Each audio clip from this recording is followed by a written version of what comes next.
In a world reduced to ruins and destruction, monsters had fallen from the sky, forming massive piles of corpses, and over those bodies a single person walked forward.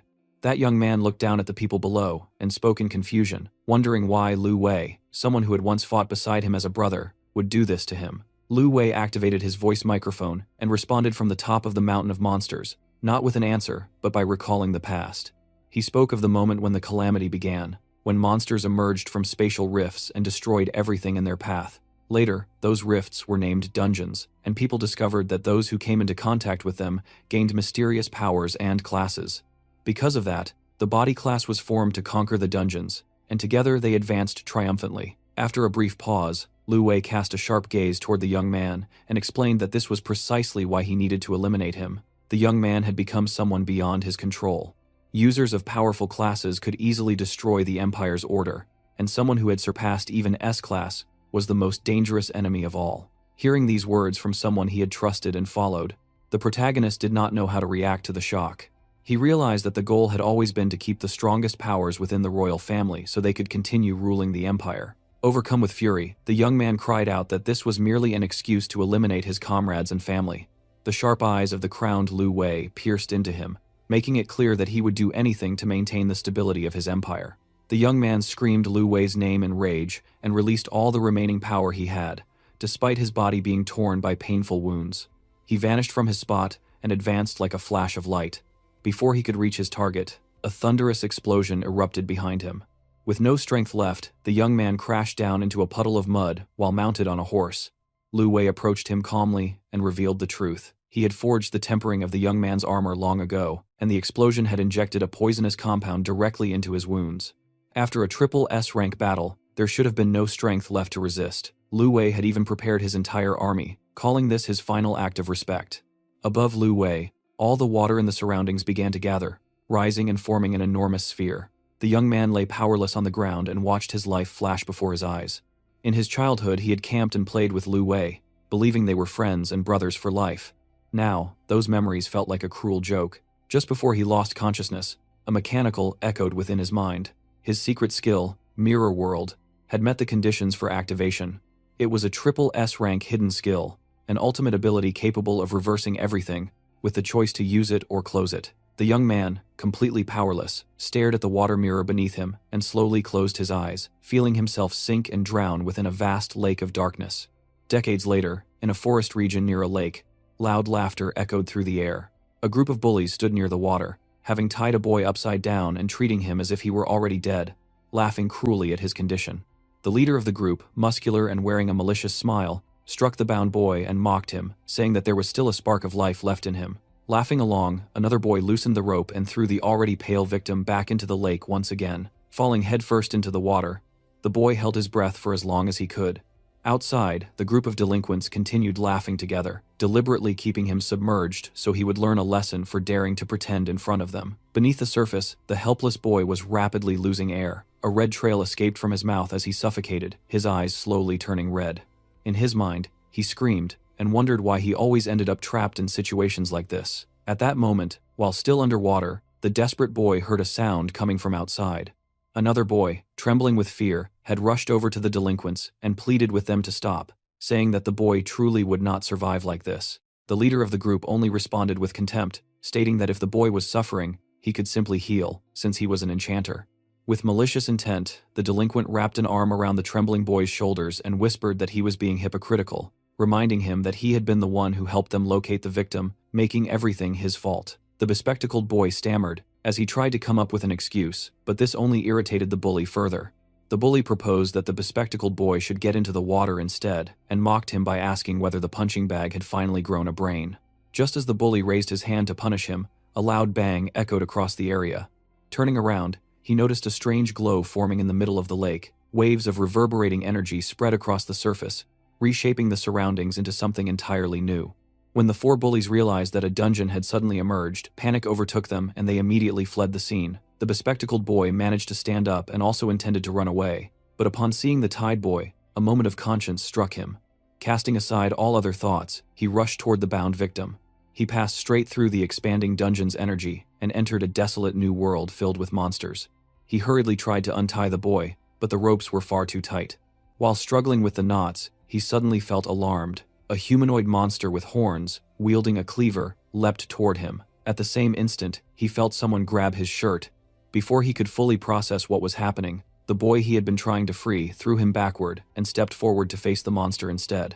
An arm extended toward the dark creature, and a small amount of energy was channeled into forming a blue sphere of glacial impact. The sphere struck the monster, causing a glow of life to ripple through its body as it was subjected to a healing attempt. A basic heal had been cast on the lesser entity, but it failed because the target's health points were already full. Seeing this, the bespectacled boy cried out in desperation, questioning why the enemy was being healed instead of attacked. The monster, enraged at being mocked, launched another assault, only to have its strike blocked by a shield of light summoned by the bespectacled boy. The boy who had cast the healing magic opened his status window and stared in confusion. He discovered that his class was Enchanter, and to his surprise, the name displayed there was Yun Che. Feeling the unfamiliar energy in his hands and recalling the healing spell he had just cast, he realized that this was not his original body. Normally, when someone touched a dungeon, they became bound to a system and received a random initial class that could never be changed. From there, they grew stronger by invading dungeons and acquiring skills tied to their class. However, the protagonist had once been a warrior who reached the pinnacle of human existence. Back then, he had used a skill called Mirror World and became trapped until he heard the desperate cries of a boy drowning. With that realization, he understood that he had been reborn inside the body of a young man named Yun Che. It was not a happy outcome, but he still felt gratitude toward the young man who had given him the opportunity to seek revenge. Meanwhile, the bespectacled boy struggled to defend himself against two monsters at once and desperately called out for help, warning that the monsters were gathering and that he could not handle three at the same time.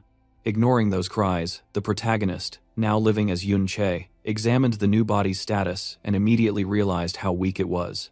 Even the smaller monsters were faster than him, making escape impossible. Opening the skills window, he saw that he possessed only basic heal, a minor immobilization technique, and one final skill that increased attack power by a mere 5%. These abilities were practically useless. The Enchanter class was extremely niche, relying on support, and was overwhelmed by nearly every other class. It became painfully clear why the original owner of this body had been so despised.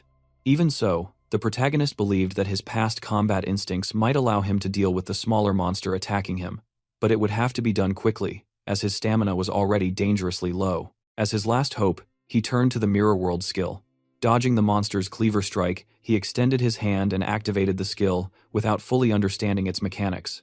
The attempt failed because the conditions were incomplete. Suspecting that the issue might be related to either his level or the absence of a proper mirror, Yun Che lured the monster toward a puddle of water and tried again. The skill failed once more due to insufficient level. This failure allowed the monster to leap toward him and drive its weapon downward. Yun Che narrowly avoided the blow, and, after observing the repeated failure notifications, confirmed that Mirror World required a reflective surface to activate. Since level seemed to be the problem, he decided to try using the skill on a different target, the cleaver carried by the monster. Yet again, the skill failed. As Yun Che continued to fail repeatedly, the bespectacled young man, whose shield had already shattered, shouted in desperation, telling him to stop wasting time with those terrible skills because he could not hold the monsters off much longer. At that moment, a massive surge of energy erupted into the sky as a new creature descended onto the battlefield. Roaring with fury, the malformed sovereign, a level 10 monster born from decades of resentment, raised its sword. Sharp teeth were visible on its face, while its eyes remained hidden. Before this overwhelming presence, the bespectacled young man was consumed by despair.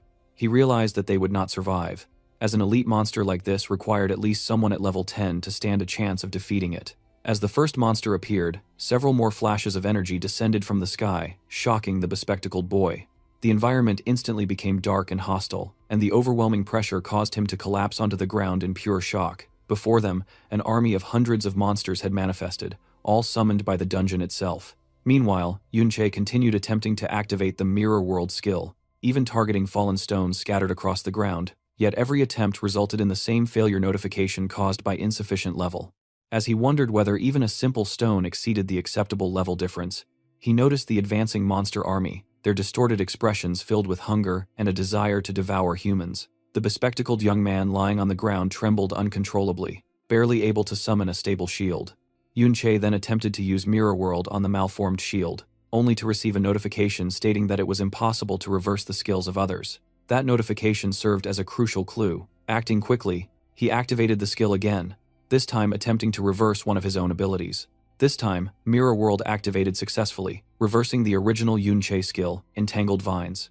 In an instant, thousands of magical thorns erupted across the battlefield, filling the entire area and piercing through the newly summoned monsters. The Entangled Vines skill had been inverted into Chaotic Thorns and activated automatically. One monster, however, remained unharmed. Towering at least 5 times taller than a human, it swung its axe violently toward the bespectacled boy. Before the strike could land, a red fist slammed into its cheek. Another monster had attacked the one threatening the young human. With his arms raised defensively, the bespectacled boy stared in confusion, unable to understand what he had just witnessed.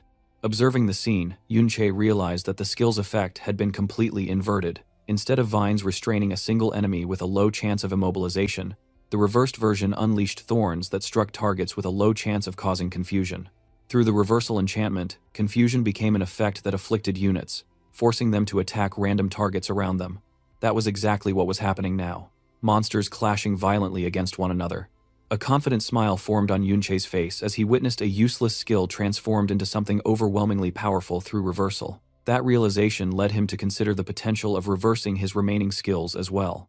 Surveying the chaotic battlefield, Yunche understood that Mirror World truly lived up to its reputation as a triple S-rank secret skill. It did not merely reverse the effect of a skill, but reshaped it into something entirely new. With his experience, Yunche knew that if he had relied on the original version of the skill, the success rate would have been extremely low, and the effect would have lasted no more than 1 second. Such a result would never have reached the technique's true potential, and would have failed to stop the dungeon's monster army, leading directly to his death. Confronted with such a powerful ability, Yunche decided to reverse another skill. The first one to catch his attention was Empowered Attack, which increased a target's attack power by 5%. Without hesitation, he used Mirror World on the Enchanter skill, and within moments, its name transformed. The new skill granted a 10% attack increase for every mana point consumed and lasted for 60 seconds. Drawing a sword, Yunche infused it with energy through Trickster's Blade, and carefully observed the weapon after activating the skill. He understood that for the next 60 seconds, every strike he delivered would be enhanced. While imagining the full potential of this ability, Yunche suddenly gained experience points and leveled up. He reached level 6, though he initially did not understand how it happened. Smiling, he quickly realized that many monsters were killing each other under the effects of his skills. Each fallen monster granted a generous amount of experience, though many enemies still remained. One monster charged at Yunche, who raised his sword and blocked the creature's fist. The protagonist smiled calmly. This moment was perfect. Upon leveling up, all 120 of his mana points had been fully restored. This created the ideal opportunity to test Trickster's Blade, especially with Chaotic Thorns still active across the battlefield. Continuously consuming mana, Yunche advanced through the massive thorns he had created, striking down monsters without pause. By the time only 10% of his mana remained, he had already accumulated a 120% increase in attack power, with 44 seconds still remaining on the effect. With more than double his original attack, he shattered all conventional limits. Determined to fully exploit this overwhelming strength, Yunche charged toward a large monster wielding a cleaver. He dodged its attack, deflected the weapon with his sword, and swiftly moved behind the creature before delivering a fatal strike. His attacks, wrapped in shadows and afterimages, erased the monsters in his path. Now safe, the bespectacled young man watched the battlefield in stunned amazement. He could not believe that this was truly Yunche. A level 5 enchanter should never possess such power or abilities. However, that assumption was wrong. Yunche had already reached level 6. At this stage, he possessed 120 mana points as a base stat, regenerating 1 point every second. With this regeneration, he could theoretically maintain a constant 230% increase in attack power. Having restored all his mana through leveling up and strengthened Trickster's Blade, Yunche judged that his current power was sufficient to confront elite level 11 monsters. At that moment, his confidence was interrupted. A massive arm burst from the ground, shattering the earth and hurling rocks and monsters into the air. Startled, Yunche turned to face the creature that had emerged. A battle chimera rampaged across the battlefield. Its muscular arms, menacing horns, and imposing mane announced the terrifying presence of a level 21 monster. Several monsters afflicted by confusion surrounded the chimera, but its sheer power allowed it to sweep them away with a single strike. The bespectacled boy was horrified at the sight, unable to believe that a chimera could appear in what was supposed to be a low-level dungeon. Yunche, however, stared at the monster with narrowed eyes, shadows wrapping tightly around his arms. The chimera roared like a lion and charged straight toward him. If caught, Yunche would be devoured in a single bite. Chaotic thorns surged around the chimera, attempting to restrain it, but they failed to disrupt its mind and only managed to slow its advance slightly. Immune to confusion, the monster extended its massive hand toward Yunche. At that instant, the bespectacled boy leapt in front of him, raising a shield forged from hope. Observing that act of faith, the protagonist briefly saw the image of an old paladin companion. A vivid memory surfaced, his former ally glaring at him angrily and shouting in irritation that he had already been warned not to act recklessly and never listened. The memory burned sharply in his mind. Unlike the bespectacled boy, who was struck and violently thrown aside, the young man crashed heavily into the ground amid dirt and ancient bones. Shocked by the sight of someone throwing away his life so carelessly, Yunche rushed toward him. The young squire, Xiaozi, had lost nearly all of his health points. Less than 1% remained, placing him in a critical state. Yunche immediately attempted to heal him, but his basic heal restored only a single health point. With no other option, he repeatedly cast the healing skill, randomly restoring between 1 and 5 health points each time, continuing until Xiaozi was finally pulled out of the critical condition. After several repeated attempts, Yunche watched his mana completely run dry while Xiaozi's health points still hovered around 5%. This alone revealed just how pitiful the enchanter's healing ability truly was. Yunche checked the remaining information on Trickster's Blade and saw that a 110% attack increase was still active. However, with only a few seconds remaining and a level 21 boss possessing more than 10,000 total health points, defeating it directly was impossible. Looking more carefully across the battlefield, he noticed several monsters with critically low health and quickly formed a plan that revolved around them. Having made his decision, Yunche turned toward the bespectacled boy and told him to wait, declaring that he would defeat them. Surprise flashed across Xiaozi's eyes at such unwavering confidence. Yunche then burst forward like a streak of lightning, striking monsters one after another while zigzagging across the field and circling around the main boss. Whether through sheer luck or his deep understanding of magic, the moment the short duration of the Trickster's Blade skill ended, Yunche gained enough experience to level up. That level up fully restored both his health and mana. Without wasting a moment, the protagonist began repeatedly using Trickster's Blade to stack attack power. He understood clearly that facing a boss with more than 10,000 health points at his current level required at least a 400% attack bonus to succeed. However, since Trickster's Blade lasted only 60 seconds, he calculated that he would need to activate it 40 times within 50 seconds in order to reach that bonus, while still having enough time left to attack the boss itself. This was precisely why he focused on defeating the smaller monsters, using them to rapidly gain experience and push his level higher. Under the stunned gaze of the bespectacled boy, Yunche continued slaughtering monsters and leveling up several more times in quick succession. Still, the chimera did not allow him complete freedom. With its massive frame, it stormed across the battlefield toward Yunche. By then, Yunche had already reached level 12. The fear he once felt toward the monster had completely vanished, as he had already surpassed the strength he needed to face it. Drawing his sword, his gaze dark and overflowing with power, Yunche stepped forward without hesitation. Activating Trickster's Blade one final time, he reached a terrifying 510% attack increase, though it would last for less than 10 seconds. That short window was all he had, yet for him, it was more than sufficient. Like a spiraling storm, Yunche's assault climbed up the chimera's massive arms, tearing through every part of its body as if struck by a whirlwind of blades. Ascending along the creature's form, Yunche twisted midair and unleashed a relentless barrage of strikes into its back. The sheer force of the whirlwind shredded the chimera completely, leaving it unable to resist as it roared like a wounded lion beneath the assault. Within mere seconds, the chimera's health points fell to 0, marking its complete defeat. With his jaw hanging open, Xiaozi wondered whether this was all a dream. Witnessing what seemed impossible as a level 5 enchanter completely cleared a newly appeared dungeon. Using the experience gained from defeating the chimera, Yunche surged to level 15, far beyond the level Xiaozi had imagined. After the dungeon lord was defeated and the entire area cleared, Yunche noticed 3 items shining brightly on the ground before him. At that moment, Xiaozi, still unable to believe what he had seen, approached the young man he thought he knew, and hesitantly asked whether this truly was Yunche, and how he had suddenly become so powerful. The protagonist looked at Xiaozi with eyes filled with emotions and long-buried memories. Behind the boy's face, he clearly saw the image of an old friend, and noticed the resemblance between them. Unable to hold it back, he asked about Xiaozi's relationship with Xiao Benben. Shock washed over Xiaozi, as he unknowingly asked how Yunche knew his great-grandfather's nickname. Hearing the word great-grandfather stunned the protagonist. He could not believe that the boy standing before him was actually a descendant of Xiao Benben. The realization that the young man was the great-great-grandson of the arrogant Xiao Benben felt surreal. The protagonist had always believed that everyone connected to him had been wiped out by Lu Wei. Just as he was about to ask more about Xiao Benben, Xiaozi averted his gaze and stated that there was no reason to talk about him now. He said that if Yunche did not want to answer his question, that was fine, but there was no need to humiliate him. Confusion crossed Yunche's face as he tried to understand the sudden shift, but Xiaozi changed the subject with a melancholic tone, saying they needed to return to school.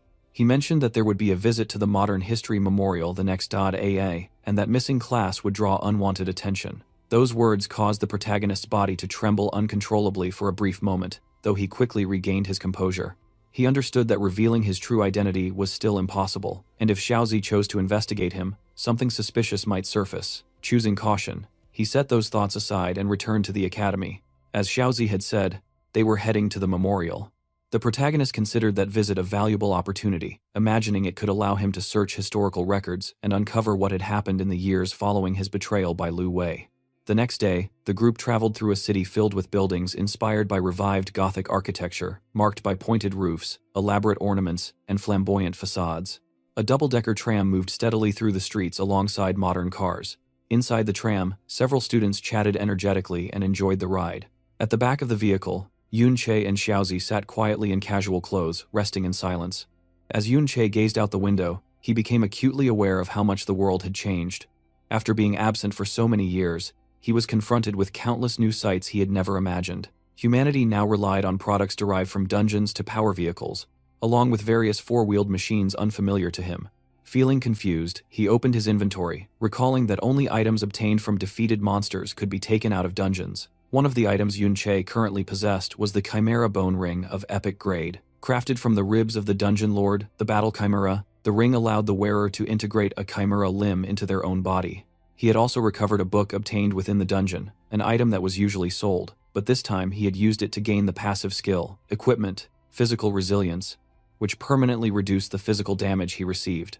Remembering that objects which could not be stored in the inventory disappeared after defeating a dungeon lord, Yunche found himself wondering what events had unfolded during his absence to justify such drastic changes in the world.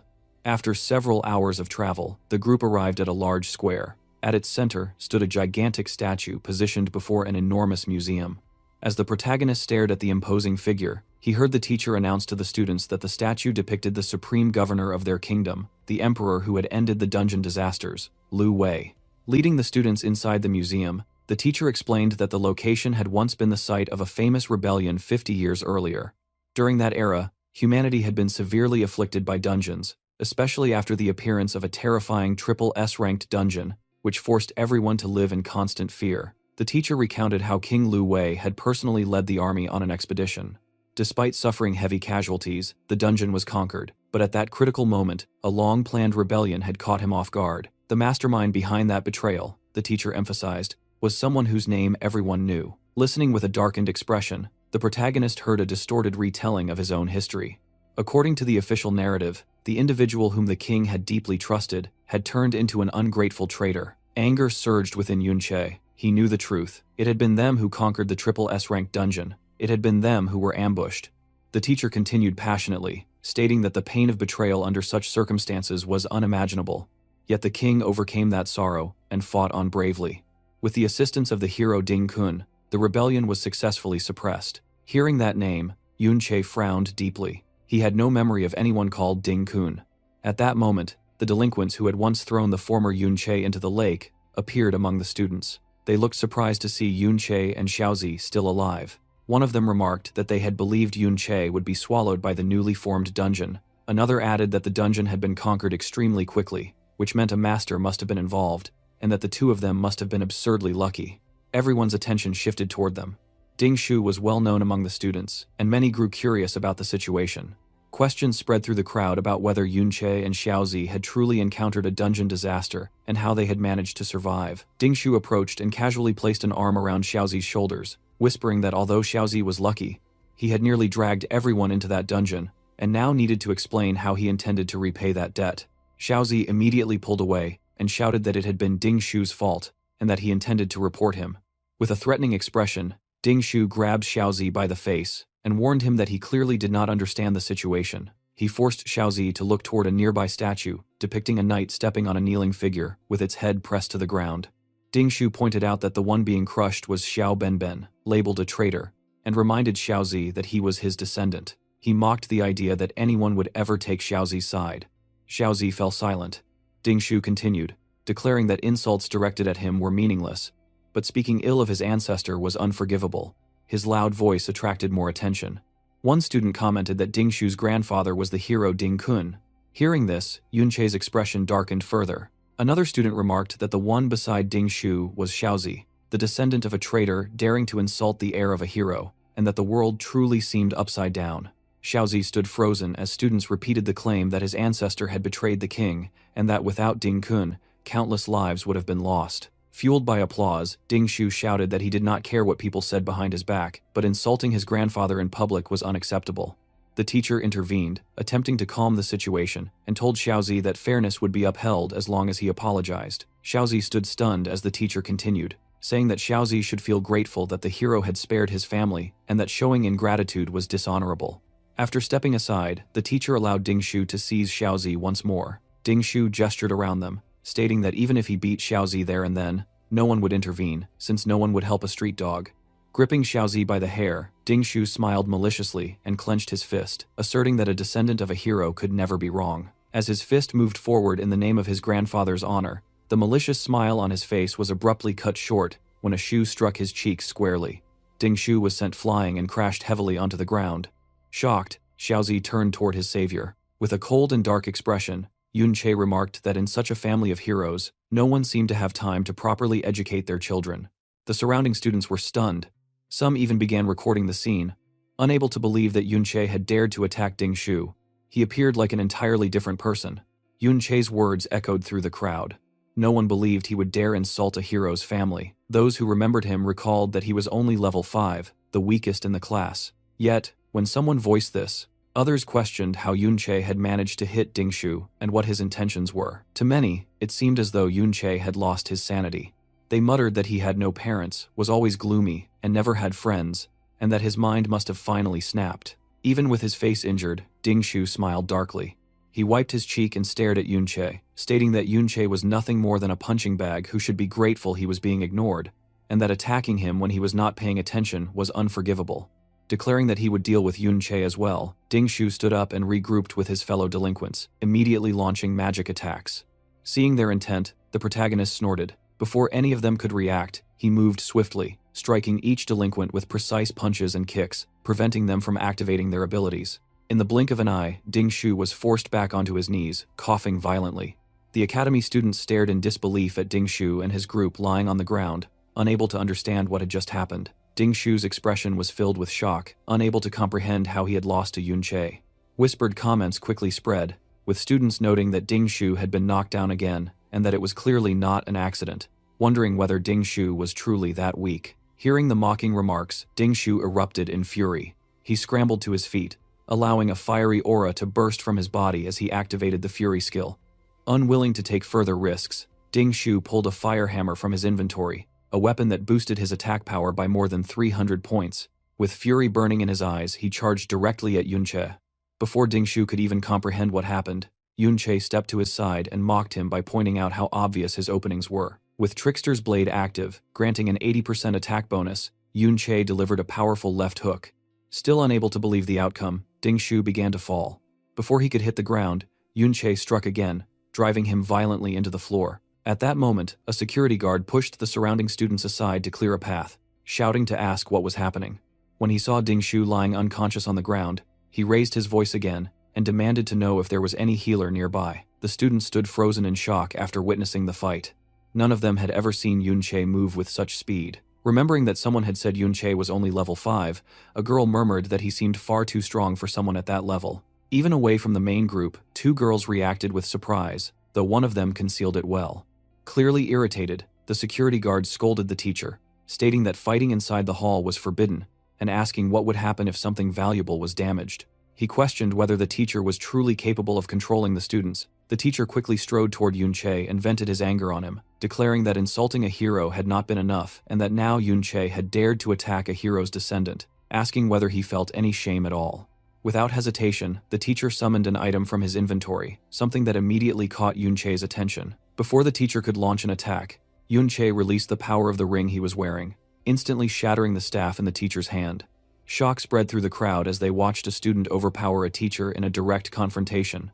No one spoke as they stared at the unbelievable scene. With faint energy surrounding his body, Yun-Che calmly reprimanded the teacher, stating that someone who claimed to seek justice seemed to have listened only to Ding Shu's side of the story, and suggesting that perhaps the teacher was trying to curry favor with Ding Shu's family. The teacher was left stunned by the blunt accusation and immediately denied it, insisting that Yun-Che was speaking nonsense. At the same time, the teacher noticed the ring on Yun-Che's finger and began wondering what kind of equipment it was. Even without using his full strength, his attack had been blocked, and he could only attribute that outcome to the mysterious ring. To preserve the teacher's dignity, Yun-Che casually added that it was merely an offhand remark, and that he did not truly believe the teacher was that kind of person.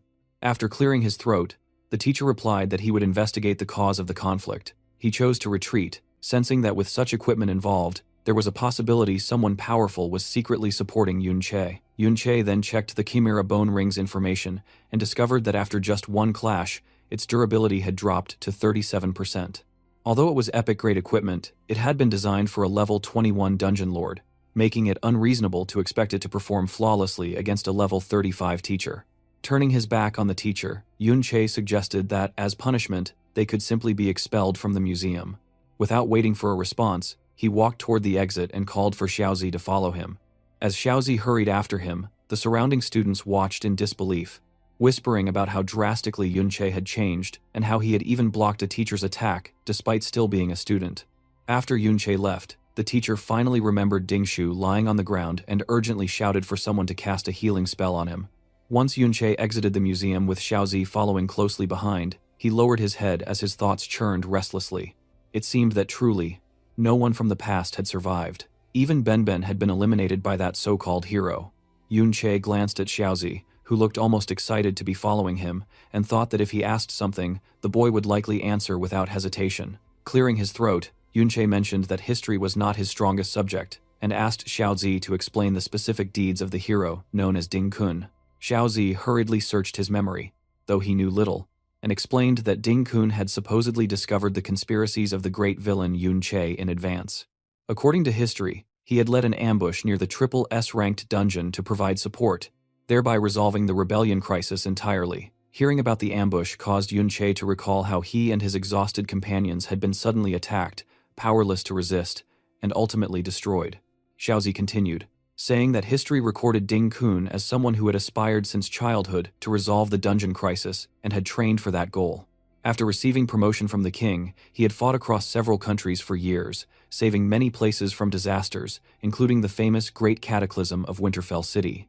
When Yun-Che heard the city's name, memories surfaced of how he himself had once gone there, wiped out a monster army, and walked over their remains. With a snort, Yun-Che recalled Ding Kun's statue and asked about the sword the hero was holding. Xiaozi explained that the weapon, known as the Fluid Cloud Sword, was said to be the blade used to execute the traitor Yun-Che, and that it was high-level equipment. Fury surged through Yun-Che as all the facts connected. Not only had his glory and achievements been stolen, but even his sword had been taken. With burning anger, he swore inwardly that Ding Kun would become his first target. Far from the city stood a vast estate made up of several mansions, forming the Ding family complex. Around the perimeter, groups of guards around level 30 patrolled continuously. The guards suddenly sensed something and turned around, but saw nothing more than a few children walking down the street.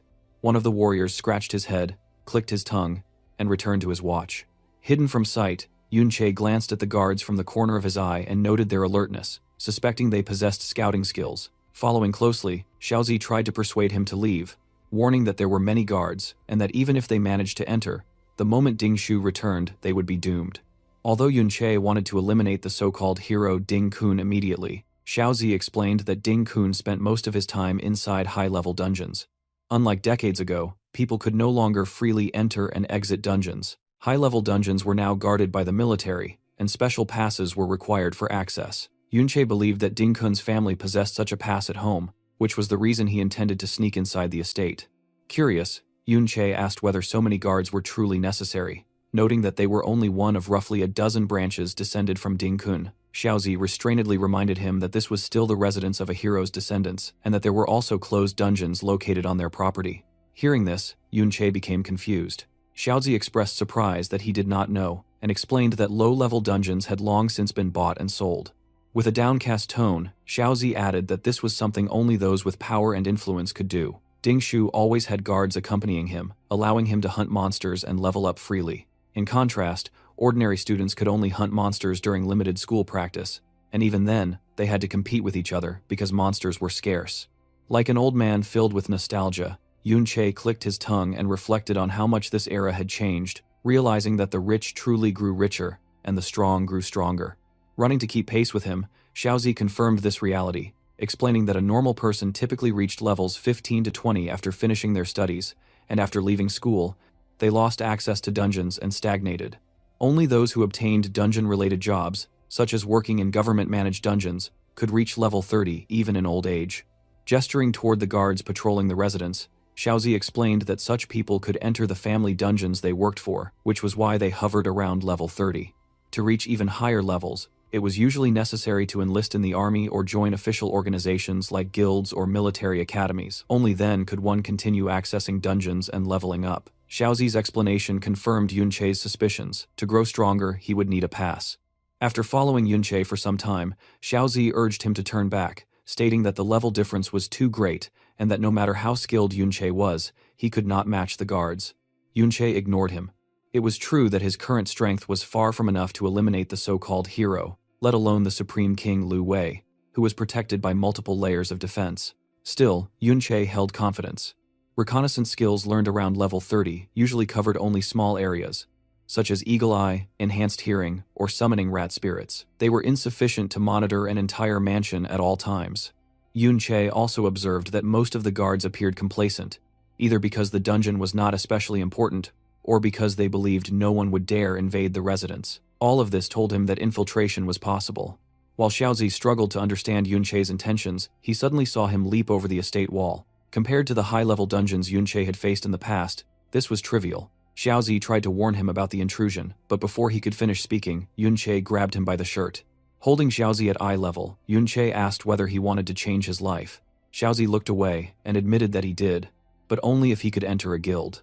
Yunche stared at him sharply and pointed out that even joining a guild might not truly change anything, reminding him that he was the great-grandson of the traitor Xiao Benben. Pulling Xiaozi inside the estate, Yunche declared that a person's fate could only be changed in the present, not by gambling on an uncertain future. He refused to let the dungeon before him slip away. Walking along the walls, he told Xiaozi that the choice to follow or not was his to make. With a serious expression, Yunche asked whether Xiaozi's generation would make the same choice his ancestor once had. Xiaozi's face showed deep conflict, but in the end, he made his decision. Lifting his head high, he stepped forward and followed Yunche. Walking ahead, Yunche carefully guided Xiaozi's movements, constantly checking the surroundings for traces of scouting skills such as escort-type abilities hidden nearby. They crossed street after street in silence, Yunche timing every movement precisely. Avoiding the guards' lines of sight, he jumped into the central area and waited patiently for the right moment. When the opportunity finally appeared, he successfully led them into the Ding family estate. After passing through a small forest, the two of them discovered the entrance to a dungeon unfolding beneath the ground. Upon entering, they noticed that the initial monsters, shadow zombies, were slightly higher in level than those from the previous dungeon. Their numbers, however, were limited, as the Ding family regularly cleared them out. As they approached several monsters and took cover behind gravestones, Yunche instructed Xiaozi to attempt defeating the two enemies ahead. Xiaozi clenched his teeth, fully convinced that he had no chance of winning, yet he forced himself to try. Almost immediately, regret washed over him. Raising his shield, he cried out in fear, lamenting that trusting Yunche had been a mistake. One of the zombies attempted to leap over the shield and bite him, narrowly missing. Panic set in as Xiaozi began shouting that he wanted to go home, already regretting the decision to invade the residence complex.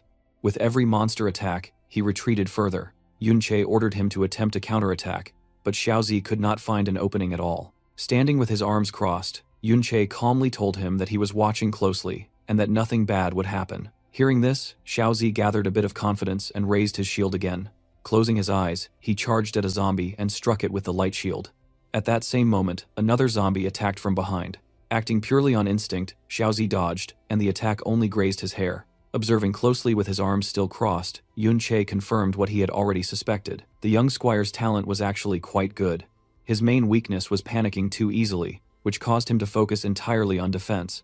Subconsciously, however, his spatial awareness and judgment were extremely precise. Because of this, he always appeared to be in danger, yet he barely lost any health. Just as Xiaozi thought he could not last any longer, his shield shattered. Yun-che understood that many people stopped progressing simply because they lacked the courage to challenge themselves. Deciding it was time to demonstrate the proper approach, he advanced aggressively. Zigzagging through the battlefield, he defeated the monsters using Blade of Deception, a skill that granted a 70% attack boost. When Xiaozi opened his information window, he was shocked to see that he had leveled up to level 7. Yun-che explained that experience was distributed based on contribution, and that if Xiaozi did not disrupt the monster's balance, he would gain very little experience when Yun-che defeated them. Equipped with the Resentful Bone Sword and the item obtained from the first dungeon, Yun-che prepared to defeat monsters and level up alongside Xiaozi. Noticing that Xiaozi was more agile than expected, Yun-che asked how he had distributed his attribute points. Xiaozi explained that aside from spirit, he generally leveled all attributes evenly. Yun-che frowned, pointing out that squires were not supposed to invest points into agility.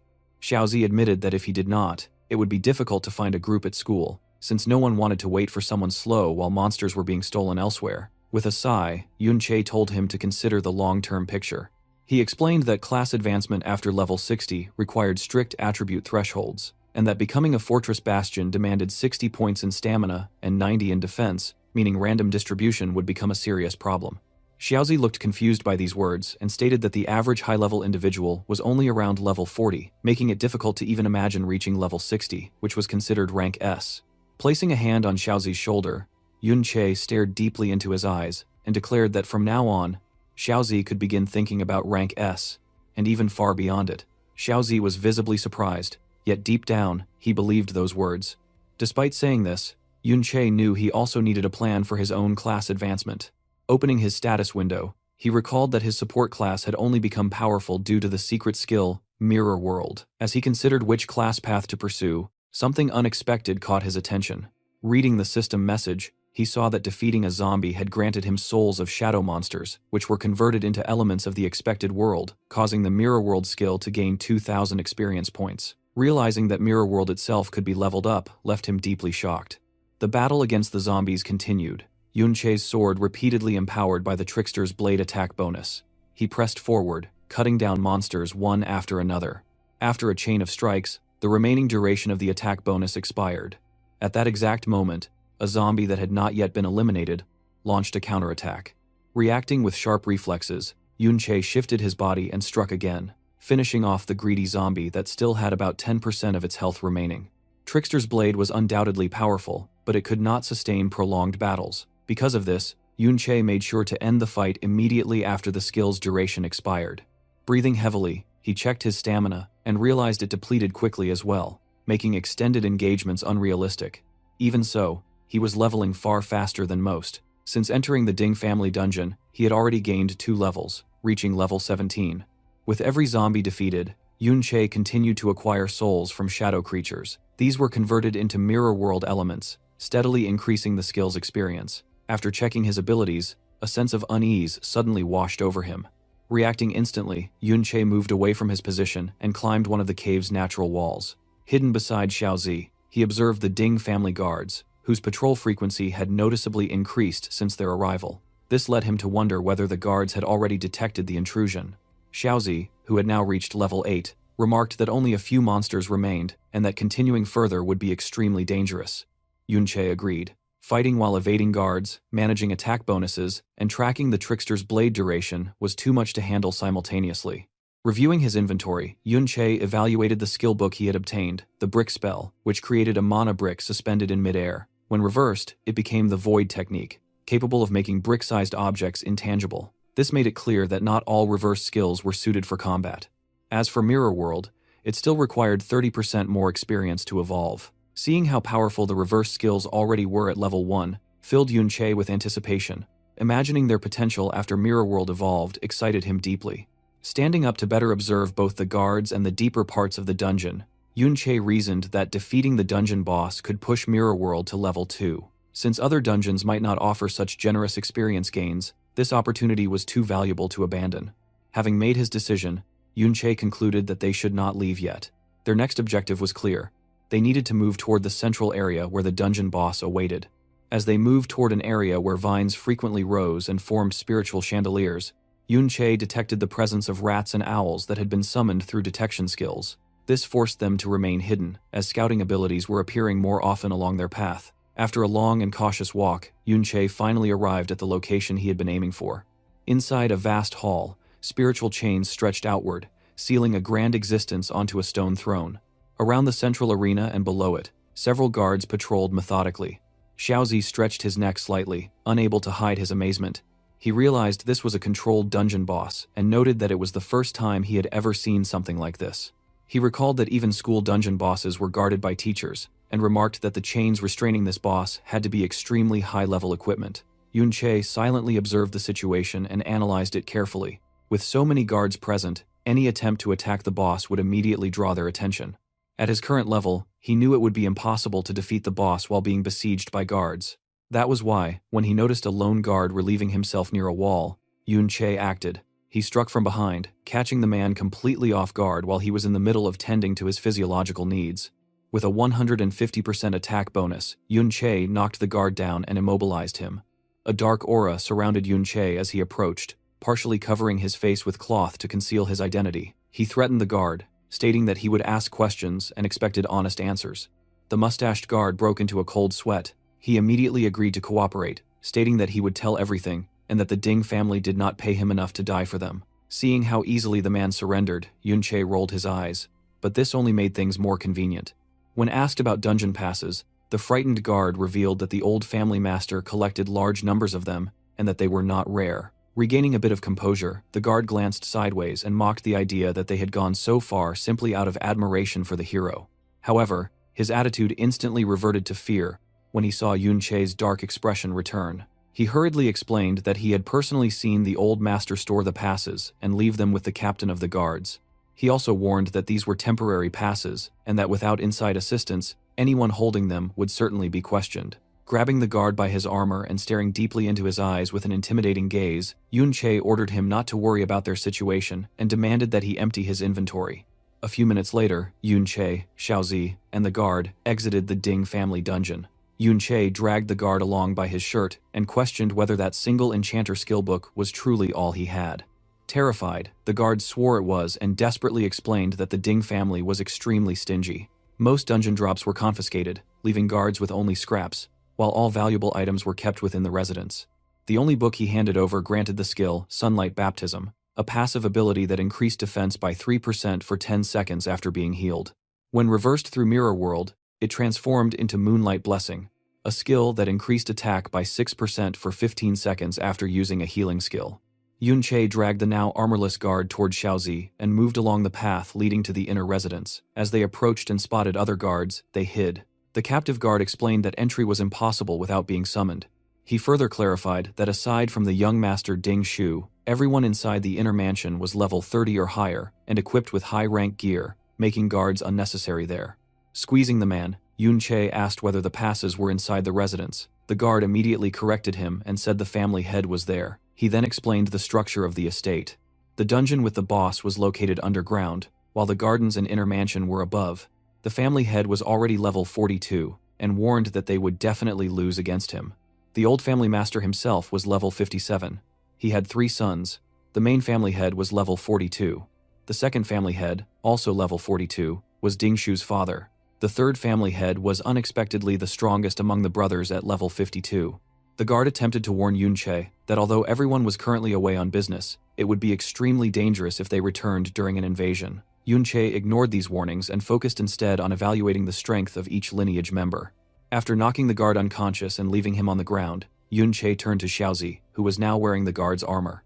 Unexpectedly, Yun-che ordered Xiaozi to remain outside. He had devised a plan to lure the family head out so that he could safely infiltrate the residence alone. Sometime later, Yun-che returned to the hall where the dungeon boss was restrained. He carefully examined the highest level chains binding the boss. Since a dungeon would not disappear while its boss remained alive, imprisoning it was a common practice to maximize long-term benefits. In addition to the chains, Yun-che closely observed the guards securing the area. Having disarmed similar restraints in his past life, he knew the only real obstacle was the guards themselves. With the bone sword in hand, Yunche silently approached a guard who was calmly drinking. Covering the man's mouth to prevent any sound, Yunche swiftly eliminated him. Seconds later, the guards on duty were thrown into chaos as energy surged through the chains, and they began to move. To force the family head out of the residence, Yunche unlocked the level 60 chains that had been restraining the boss. The massive Dark Knight rose from its throne as its power returned. Throughout the dungeon, guards shouted in panic as they realized the boss had gone berserk. Outside the dungeon, on the Ding family estate, the family head urgently ordered the guards to mobilize and reinforce the dungeon immediately. Hidden among the bushes, Xiaozi watched as the guards rushed toward the dungeon. Yunche, now in possession of the combat chains as equipment, felt confident enough to enter the inner residence without difficulty. Sometime later, at the entrance of the Ding family's inner mansion, a carriage arrived. A butler stepped forward to open the door and welcomed the arrivals. He greeted the second master and the young master. Standing beside his father was Ding Shu, his face framed by two mustaches, who snorted in irritation. He complained that he was not even properly welcomed despite his condition, blaming his injuries on being careless against Yunche. Ding Hao paid no attention to his son. Instead, he rushed to another vehicle and opened the back door like a servant. He respectfully welcomed Miss Yunsha and asked her to step down. From the sports car emerged a blonde girl with long hair and an aura of nobility. Beside her stood a black-haired young woman with a firm gaze. Both had been present at the museum when Ding Shu was beaten by Yunche. Ding Hao bowed deeply with a smile as he welcomed the blonde young woman to his residence. While bowing, he noticed a guard nearby and immediately showed disgust. He kicked the man aside and ordered him not to block the way. With that, Ding Hao, his son, and the two girls entered the mansion together. Outside, hidden behind a tree, Xiaozi observed the entire scene. Yunche suddenly appeared behind him, startling the young man. Yunche asked what was wrong, and remarked that since the Ding family had returned, it should be a good time to enter. He was confused by Xiaozi's shocked expression and asked how he had returned so quickly.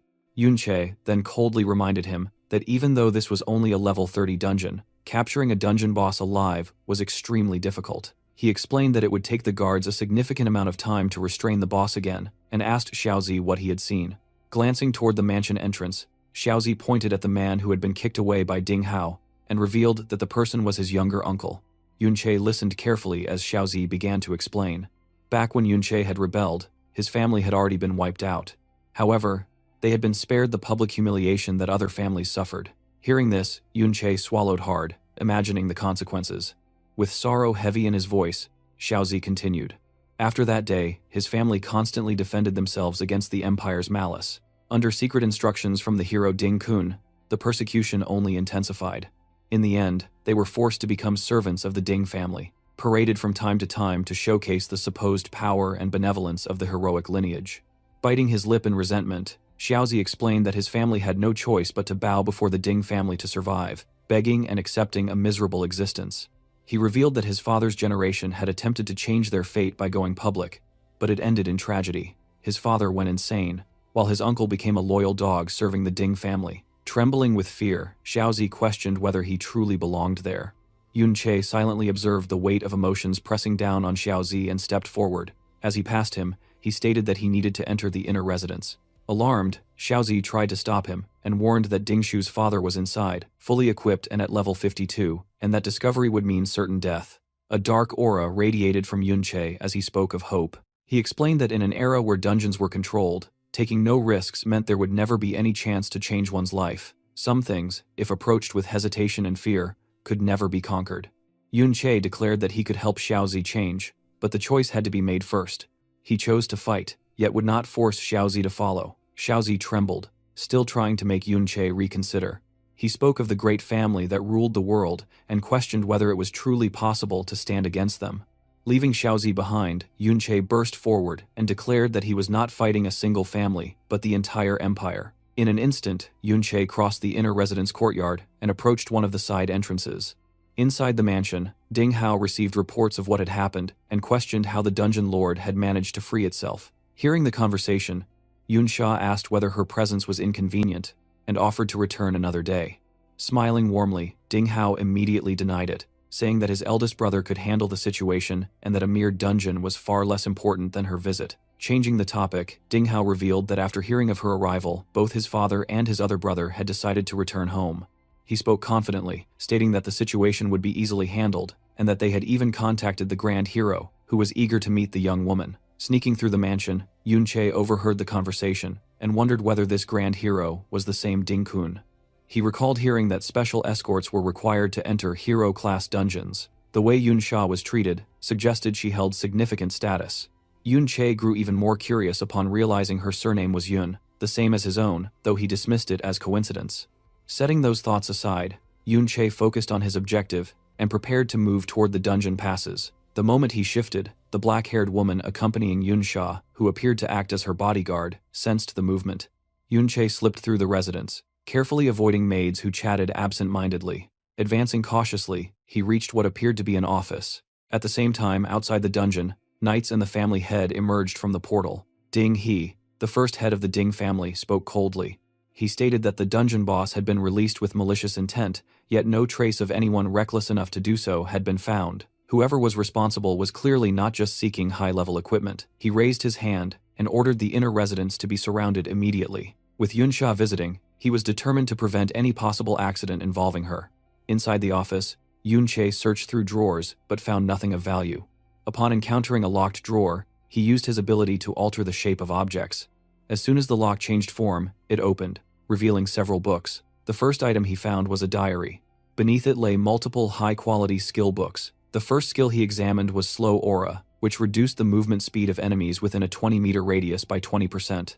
While Yun-chae examined the books, the entire mansion was surrounded by Ding family guards. Hidden among trees and bushes, Xiaozi noticed the sudden increase in guards and wondered if they had been discovered. Regret began to creep into his heart as more guards arrived with every passing minute. He saw their chances of escape dwindling rapidly. As Yun-chae took longer inside, thoughts of Xiaozi's father and uncle surfaced. Fear gripped him, and he told himself that if he did not run now, he would have no excuse if captured.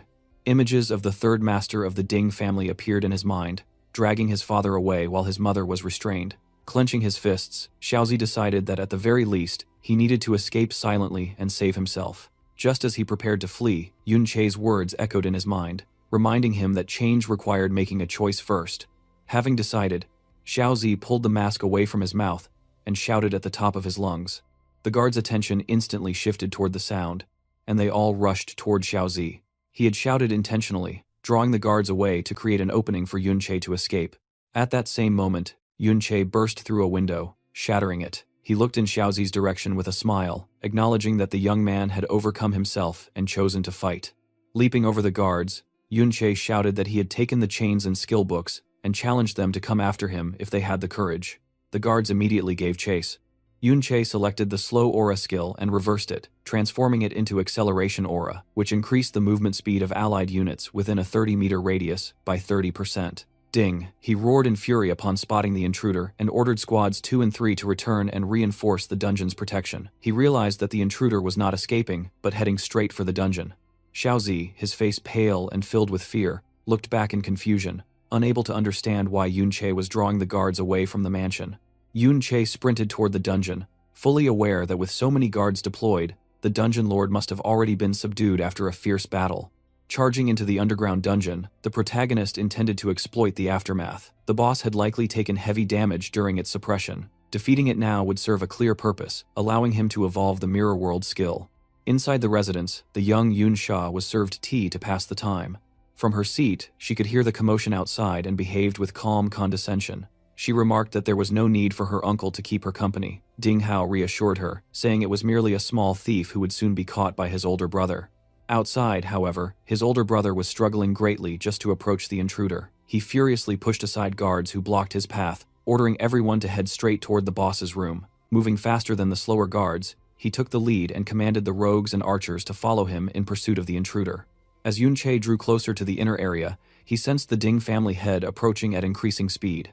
He immediately opened his status window. With each level, a class could allocate 3 attribute points, and half of Yun-chae's attributes had already been invested into agility. Combined with acceleration-type skills, this allowed him to evade the arrows fired in his direction. Around level 30, only archers and rogues could barely keep pace with him, and there were not many of those present. Upon reaching the boss's room, Yun-chae saw the dungeon boss from a distance. The Sovereign Paladin was restrained by binding magic, its massive body barely moving. Its health points had dropped to less than 10%. To Yun Che, this was the perfect moment. The boss was at its weakest state. All he needed was time to accumulate power before delivering the final blow. Before he could proceed, the guards who had been lying in wait discovered him. Archers raised their bows, mages lifted their staffs, and warriors and squires stepped forward to shield them as spells and attacks were prepared. For Yun Che, however, this formation was ideal. Extending his hand, he activated Chaotic Thorns. The guards were stunned by the unfamiliar skill. While some soldiers remained unaffected due to their resistances, countless others were struck by the abnormal effect. A mage with low resistance was the first to lose control, launching a fireball at close range against his own allies, triggering a violent explosion. Chaos spread instantly. Mages, rogues, and warriors alike fell into confusion. Those who retained their senses could not react properly, unable to believe a skill with such a high abnormal effect rate existed. Using the disorder he had created, Yun Che began to advance. He picked up a dagger to reduce weapon weight and increase his speed. Pushing toward a cluster of guards, he only needed to break through them to reach the boss, whose remaining health was critically low. As he passed, Yun Che struck a shield with his sword, forcing his way through. The squire guarding the formation could do nothing but shout warnings, urging his comrades not to use skills on one another. Watching the group that still maintained some coordination, Yun Che mocked them internally. Their lack of synergy revealed almost non-existent experience in group combat. To have grown this weak, he could only assume they had become complacent after a long era of peace. As Yun Che neared the boss, he encountered a group that appeared more organized than the rest.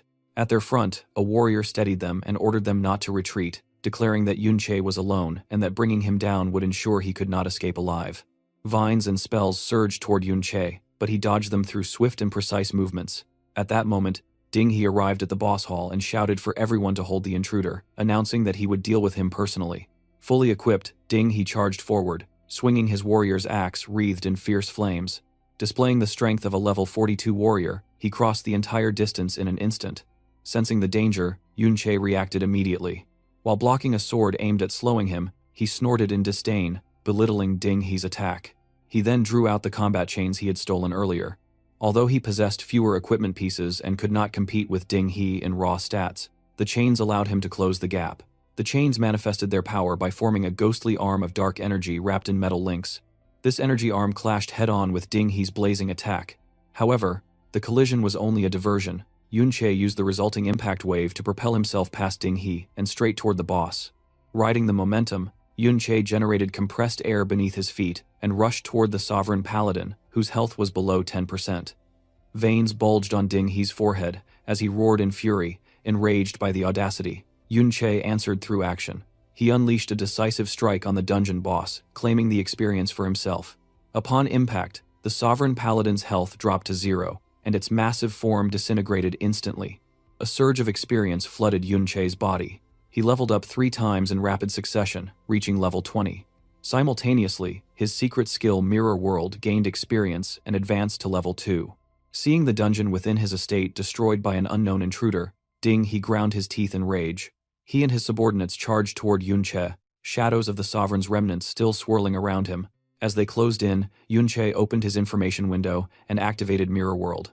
At that exact moment, Ding He's axe cleaved through the space where Yun Che had stood, passing through empty air before fading away.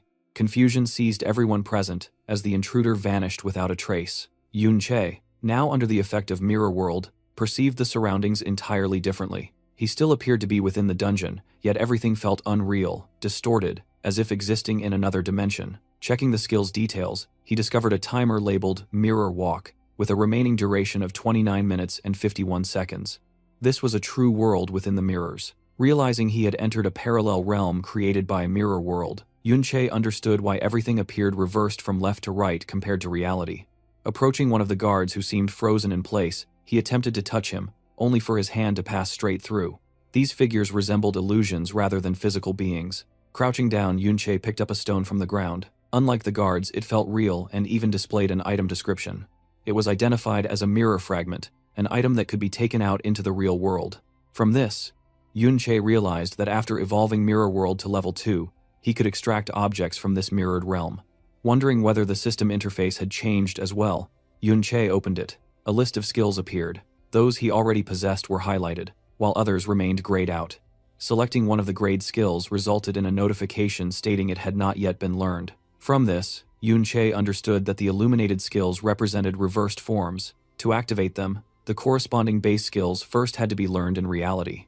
He realized that the level 1 skill reversal obtained earlier was merely a simplified version of the more advanced level 2 capability. Reviewing the list further, Yun-Che recognized that he could begin selecting stronger skills that complemented each other effectively. This realization sparked a new idea. He could now efficiently plan his class progression. While examining the system, Yun-Che sensed movement and turned sharply. Drifting through the mirrored dungeon, he saw what appeared to be a soul composed of energy. As it approached, its form shifted, transforming into an undead creature. Immediately, Yun-Che drew his sword and prepared to defend himself. He struck the flying skeleton, and his attacks passed through it effortlessly. The ease of landing blows led him to believe the creature was weak, so he continued attacking. Afterward, a system notification appeared. It stated that an undead contract could be formed with the soul. Once contracted, it could leave the mirror world and fight on his behalf. The notification also indicated that 20 contracts were available. Analyzing this information, Yun-Che realized that defeating an undead allowed him to become its summoner. He also understood that this phenomenon was likely tied to the mirror fragment he had collected. The evolved mirror world was far more complex than he had initially assumed, allowing not only items but even undead beings to be taken out. Looking up, Yun-Che saw dozens of souls circling the dungeon ceiling. To him, this discovery was not only fascinating but extremely convenient. Outside the mirror world, dozens, perhaps even hundreds, of guards from every class had gathered together. Since the dungeon had already been cleared, confusion spread among them as they wondered why the thief had not reappeared.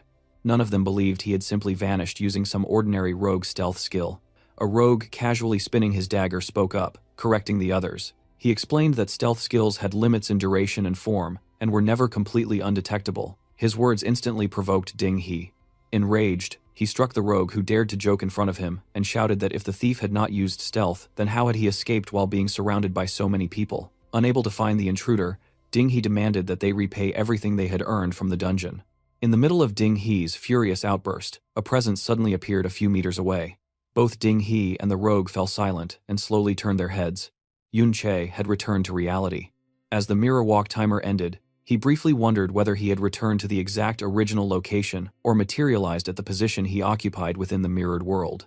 Before Yun-Che could think further, Ding He recovered and roared for everyone to seize him. Yun-Che was snapped out of his thoughts and calmly told them not to rush. He remarked that after being surrounded for so long, it was time to return the favor.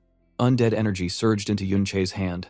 As he extended his arm, the energy spilled outward, releasing countless undead ghosts that swept through the boss hall and attacked the surrounding soldiers. Shock rippled through the hunters as they instinctively retreated, frightened by a form of magic they had never seen before. Someone shouted in confusion, wondering whether those were ghosts. Ding He, however, remained composed and shouted for everyone not to panic. He explained that they were merely undead monsters, and that he had encountered such creatures many times before. One of the ghostly skeletons slammed into a squire's shield. To the squire's surprise, he managed to block the blow. Checking the monster's information, he realized it was only level 20. Hearing this, Ding He burst into laughter and told everyone he had warned them not to panic. He ordered a counterattack and promised a large bonus for capturing the intruder. Tempted by the reward, knights, rogues, and even mages rushed toward Yun-Che.